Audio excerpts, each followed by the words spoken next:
Good morning, folks. I'm Hugh Crenshaw with Physcient Incorporated, and we're developing smarter instruments for surgeons. Now, what do we mean by that? What's the inspiration? If you take a look at a modern surgical tray, what you'll see is an array of instruments whose designs go back decades to centuries. And perhaps more importantly, the mechanical basis for these designs go back millennia. We think we can bring new technologies to the surgical tray that allow us to replace most of these ancient instruments. We're first focusing on surgical dissection. And dissection is simply the act during surgery of dividing, separating, and isolating tissue such that you can reach and work on a target tissue during surgery. There are two types of surgical dissection.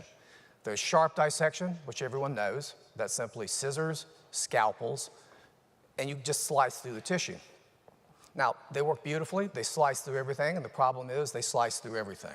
So when a surgeon approaches a critical tissue, they stop using sharp dissection, switch to a technique called blunt dissection, which is simply mechanically teasing apart a tissue. They do this to try to be gentle to a tissue and to try to avoid intraoperative complications like hemorrhagic bleeds, organ laceration, nerve damage. But unfortunately, mistakes are made, and this is the point at which the largest source of intraoperative complications arises. Now, it's interesting, if you take a look at sharp dissection, it has received incredible attention from the technology development community. Everything from electrosurgery to lasers, electroplasma, ultrasound. It's generated a huge market. As you can see, there's a large number of players in this field. But when a surgeon switches from sharp dissection to blunt dissection, they literally go from using lasers to using sticks.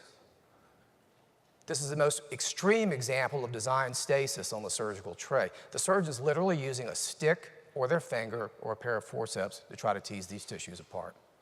We think there's a much better way to do it, and we've developed the differential dissector specifically to enable blunt dissection during surgery. What it does is take risky, complex, time-consuming points during the surgery and make them safer, simpler, easier, and faster. We've been able to demonstrate this in preclinical trials, and we just recently had our first in human at the end of January. And I'd like to announce that that patient's doing extremely well, and in fact, doing much better than we had hoped. So we've got a great product here, we think, and we're moving forward with it. This is a platform technology, however, and we are working on multiple versions of the instrument. The first is for plastic and open surgery. That's the device you just saw. We're calling it the model DD1. We currently have a production line up and running. It is released for sale, although we're doing a very limited rollout within this area right now.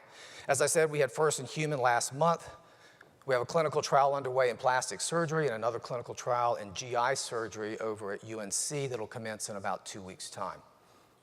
And I do want to point out that the device is manufactured here in North Carolina. I want everyone to recognize we have a remarkable resource in this community of service providers that are capable of taking medical technology design, development, and manufacture all the way to the end. Happy to talk with you about that further. Our next product is for laparoscopic surgery, and we're developing it so that it has both blunt and sharp dissection on the same device. With a flick of a finger, a surgeon can switch from blunt dissection with differential dissection to sharp dissection with electrosurgery. But what we've also combined on the device is a gripper that fits on the side. And yes, like the Ginzu knife adds, wait, there's more. It also has surgical irrigation. And it articulates 90 degrees. And finally, it's a 5mm shaft diameter, which is the smallest commonly used diameter for minimally invasive surgery. We have functional prototypes now. We're going into animal labs soon. We transition to manufacture sometime around the middle of this year. The market's large. I won't go into the specific numbers for these, but what I will say is that each of these represents an opportunity, and we're currently taking a look at strategic opportunities to take this device and capitalize on specific key areas of surgery. We just recently, and this is our first announcement of it, signed a distribution deal with a company in Japan that has significant upfront cash on it. They are licensing the model DD1 for sale in Japan. They anticipate sales starting sometime June, July. At that same time, we will also be exiting from our small-scale pilot projects here in RTP and going to a larger market for sales. We've also just, actually Fred McCoy, who's on my board, another great resource locally. We just, in 2 days, we'll be closing our current round. That'll be just over $2 million.